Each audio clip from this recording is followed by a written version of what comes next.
Dear students, in the last lecture we have seen that I may be as uncivil as I can. No law could punish me. Only the people will can stamp me as a haughty, boorish, or uncivilized person. But that doesn't mean that somebody will expected from me that I should be courteous or I should be very humble to another. This doesn't mean. As I am having the liberty to wax my mustache, as well as I can dress according to me. This we have finished. Now we have to go for the third paragraph of this lesson. This does not mean that the damages are negligible.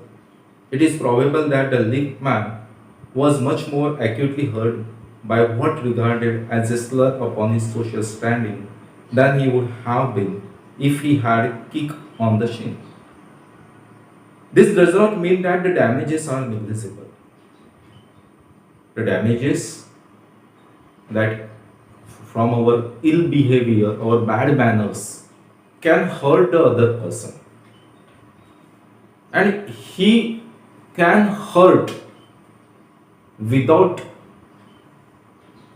we can say that irreparable loss may be there. त्याचं नुकसान जे आहे ते कधी भरून न येणारं नुकसान सुद्धा आपल्यामुळे होऊ शकतं. कारण त्याचं म्हटलं डॅमेजेस आर नॉट निग्लिजिबल. त्याच्यामुळे जे काही आहे त्याचं डॅमेज करत आहोत आपण, जे काही नुकसान करत आहोत ते दुर्लक्षित करण्यालायक नक्कीच नाही आहे. नक्कीच लोकांचं नुकसान होऊ शकतं याच्यामुळे. कशामुळे? आपल्या बॅड मॅनर्समुळे, आपल्या डिस्कर्सीमुळे, आपल्या असभ्यपणामुळे. It is probable that the leap man was much more acutely hurt by what he regarded as a slur upon his social standing. Social standing याचा अर्थ आपण या ठिकाणी बघूया. सामाजिक स्तर. Who demanded talk please? The leap man demanded talk please. But who was he? He was just a leap man. कोणी मागणी केली होती टॉप प्लीज म्हणायची? टॉप प्लीज म्हणायची मागणी केली होती एक साधारण लिफ्टमॅननी. मग लिफ्टमॅननीच केली आहे ना, तर मग का बरं आपण ते पाहायला गेलं पाहिजे? त्याचा सामाजिक स्तर तेवढा मोठा आहे का? नाही. म्हणून लेखक म्हणताय की त्याच्या सामाजिक स्तराची अवहेलना केल्यामुळे लिफ्टमॅनला जास्त वाईट वाटलेलं असू शकतं कदाचित. तो समजा चांगला ऑफिसर असता त्याने टॉप प्लीज म्हटलं असतं तर नक्कीच त्या समोरच्या माणसाने टॉप प्लीज म्हटलं असतं. येस प्लीज नक्कीच त्याने रिस्पॉन्ड केला असता. परंतु त्याचा सामाजिक स्तर हा सोशल स्टँडिंग ही खूप खालच्या दराची होती. He was just a lift man and he demanded from that person the passenger to say please. This is the question, so that he may feel bad. The lift man may feel bad because his social standings was very low. त्याचा सामाजिक स्तर हा खूप खाली असल्यामुळे त्याचे जे top please म्हटलं ते बहुतेक त्यांनी ऐकलं नाही प्रवाशाने, आणि त्याच्यामुळे सुद्धा लिफ्टमॅनला खूप जास्त वाईट वाटू शकतं. Then he would have been if he had a kick on the shin, which he could have got a legal redress. He could have got a legal redress means comfort here. Legal comfort. एक काहीतरी त्याला आसरा मिळाला असता कायदेशीर. समजा त्या प्रवाशाने लिफ्टमॅनच्या पायावर जरी लात मारली असती जोराने, त्याच्या पायाच्या नळीवर जरी लात मारली असती, त्या नळीवर लात मारली असती, तर ते लिफ्टमॅनला तेवढं वाईट वाटलं नसतं जेवढं की त्याच्या सामाजिक स्तराची अवहेलना केली त्याचं त्याला जास्त वाईट वाटलं. त्याच्या पायावर लात मारली असती तर तो बहुतेक लिगल रिड्रेस त्याला भेटला असता, लिगल कम्फर्ट त्याला भेटला असता, कायदेशीर त्याला काहीतरी दिलासा भेटला असता. या ठिकाणी रिड्रेस म्हणजे दिलासा सुद्धा म्हणू शकतो आपण. या ठिकाणी त्याला दिलासा सुद्धा भेटू शकला असता.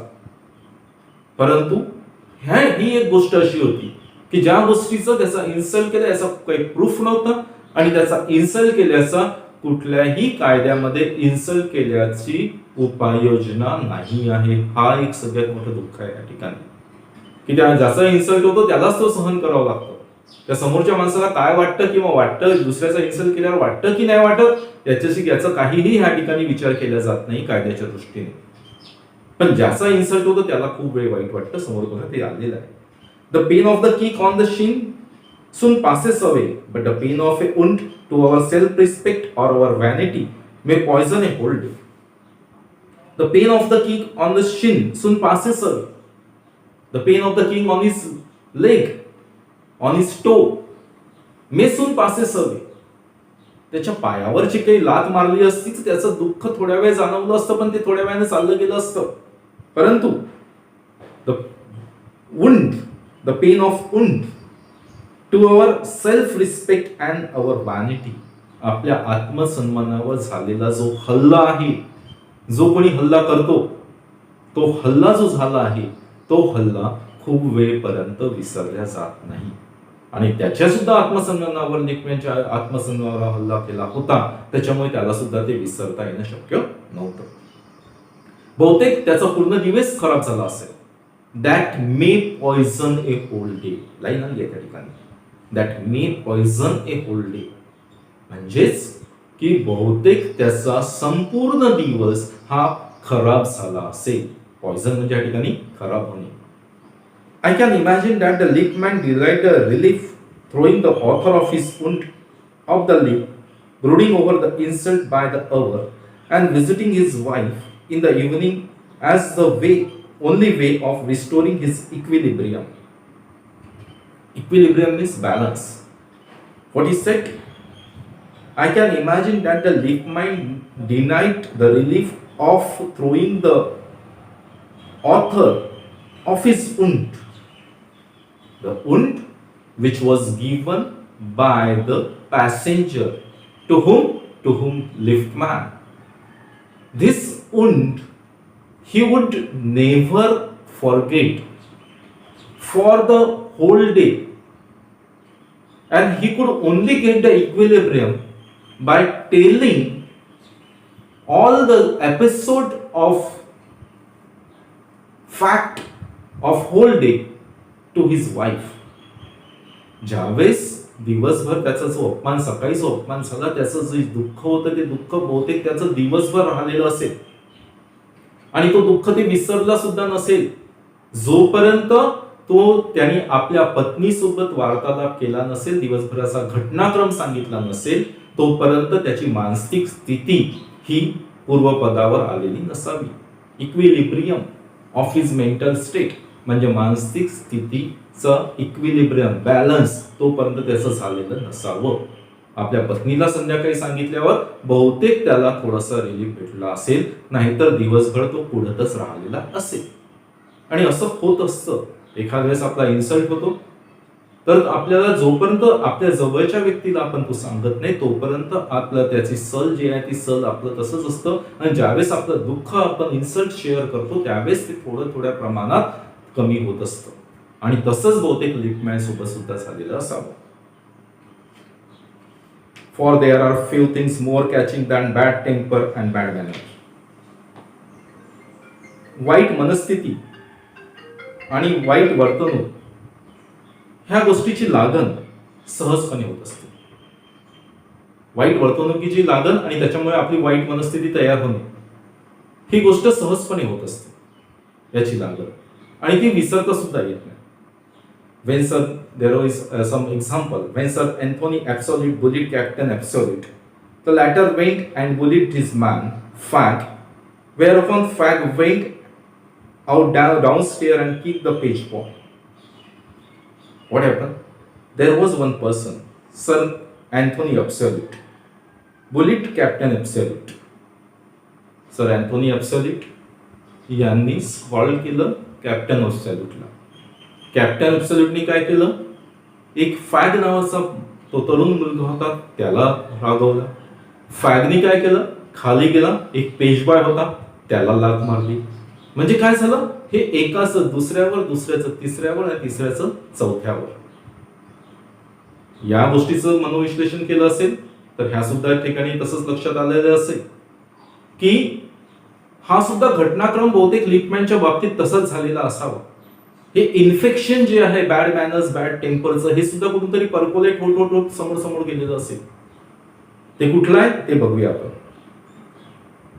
Probably the man who said talk to the liftman was really only getting back on his employer who had not said good morning to him because to himself had been henpecked at breakfast by his wife, to whom the cook had been insolent because the housemaid had answered her back.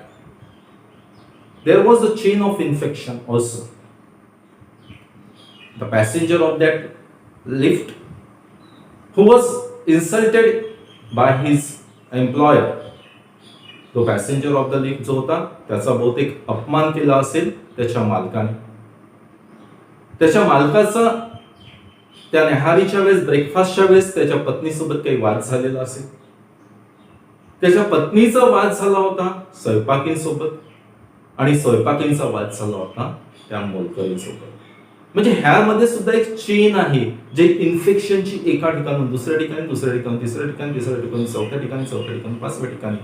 तर ह्या सगळ्या गोष्टीचा connection पाहिलं तर ते connection कुठे जातं मग शेवटी, की का बरं त्या प्रवाशाने त्याचा टॉप प्लीज नाही म्हटलं, कारण तो सुद्धा इन्फेक्टिशियस झाला होता त्याच्या एम्प्लॉयरमुळे आणि त्याच्यामुळे त्यांनी बहुतेक प्लीज म्हटलेलं नसेल.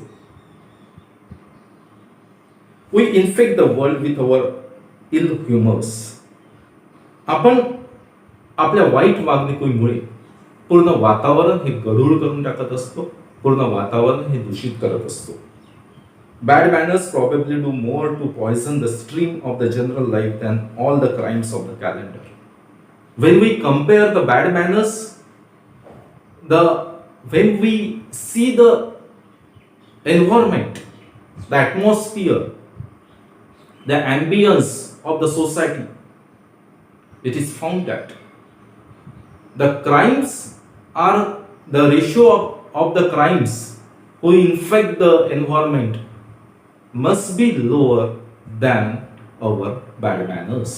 म्हणजे आपण आपल्या वर्तणुकीमुळे जितकं वातावरण गढूळ करतो ते जास्त आहे ॲज कम्पेअर टू होणाऱ्या गुन्हेगारीमुळे.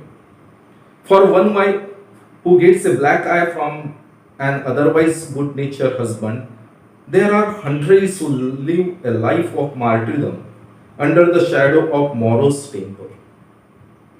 बहुतेक एखाद्या वेळेस गुड नेचर हजबंड हा आपल्या बायकोवर एखाद्या वेळेस हल्ला करू शकतो, परंतु ती गोष्ट बहुतेक कदाचित एखाद्या वेळेस होतो. परंतु खूप सारे असे संतापी नवरे असतात, खूप सारे असे बेकार नवरे असतात की जे आपल्या लाईफचं आयुष्य हे रोजही खराब करत असतात आपल्या बॅड मॅनर्सनी, आणि त्या बिचाऱ्या एखाद्या हुतात्म्यासारख्या मार्टिरडम म्हणजे हुतात्म्यासारख्या दुःखी आयुष्य, हुतात्म्यासारख्या आयुष्य जगत असतात अंडर मॉरोज म्हणजे अनहॅपी कंडिशन मध्ये.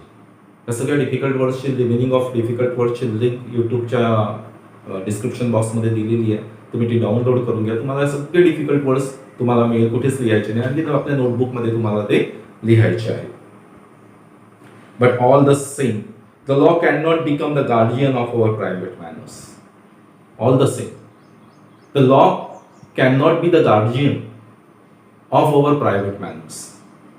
आपल्या प्रायव्हेट मॅनर्समध्ये कायदा हा कुठलंही संरक्षणाचं काम करू शकत नाही.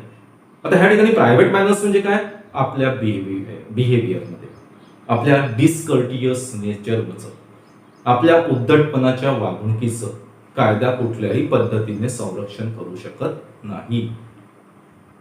नो डेकॉलॉग कुड cover the vast area of offences. कुठलाही धर्मग्रंथ, डेकॉलॉग म्हणजे ह्या बायबल मधला शब्द आहे आणि 10 कमांड्समेंट होते याचा अर्थ, पण कुठलाही धर्मग्रंथ हा कोणी कसं वागायचं याच्यासाठी जबरदस्ती करू शकत नाही. सांगू शकतो, शुड, बट नॉट कंपेल नाही करू शकत. नो कुड administer a law which govern our social civilities, our speeches, tilt of eyebrows, and all our moods and manners. No could control our manners. No could control our speech, tilt of eyebrows, as well as our social civilities. सामाजिक दृष्ट्या आपण कसं वागायचं, व्यक्तिगत दृष्ट्या आपण कसं बोलायचं, बोलताना आपल्या आयब्रोज म्हणजे आपला टोन कसा ठेवायचा, आपलं फेस कसा ठेवायचा, फेशियल एक्सप्रेशन्स कसे ठेवायचे, हे कुठलाही कोर्ट आपल्याला त्याच्याबद्दल दिशानिर्देशन करू शकत नाही, डायरेक्शन्स देऊ शकत नाही. आणि कोणीही त्याबद्दल जबरदस्ती सुद्धा करू शकत नाही की कोर्टाने सांगावं की ह्या माणसाने असं वागावं. हे सगळं आपल्यावरच असतं की आपण कसं वागायला पाहिजे. So this is all about the third paragraph of this lesson on saying please. It emphasizes the importance of our good behavior. की आपण आपल्या गुड बिहेवियर कसं असायला पाहिजे, आपली वागणूक कशी असायला पाहिजे. आणि सर्वात महत्वाचं ह्या ठिकाणी लक्षात आलं असेल ह्या पॅरेग्राफ मध्ये आपल्या की आपल्या बॅड मॅनर्स मध्ये आपण समजा इगो करून ठेवला असेल आणि म्हणत असेल की आपला बॅड मॅनर्सच हा चांगला आहे, तर आपण कशा पद्धतीने वातावरण इन्फेक्शियस करत असतो याचे 2 उदाहरण खूप चांगले दिले आहे. Sir Anthony absolute bullied captain absolute bullied Fag and Fag kick the page boy. This is the one example. Second example, the employer who was insulted by his wife was insulted by cook was insulted by servant. This is all the infectious list of due to our bad manners. त्याच्यामुळे याच्यातून आपल्याला काय धडा घ्यायचा आहे, question समजा आलं तर काय आपण याच्यातून मॉरल घेणार की आपण कधी चांगलीच वागणूक ठेवली पाहिजे. भलाही आपल्याला कोणी बोलणारा नसो, आपल्याला हटकणारा नसो तरी चालेल, परंतु आपला गुड नेचर्ड, आपला गुड मॅनर, आपल्या बोलण्याचा टोन हा नेहमी चांगलाच ठेवायला पाहिजे. त्याच्यामुळे होणारा जो फायदा आहे हा आपल्या अँबियन्स मध्ये, सोशल सराउंडिंग मध्ये नक्कीच चांगला होतो आणि त्याचे पॉझिटिव्ह एनर्जी आपल्याला नक्कीच मिळतं. So thank you for this third lecture and we shall see the fourth on tomorrow.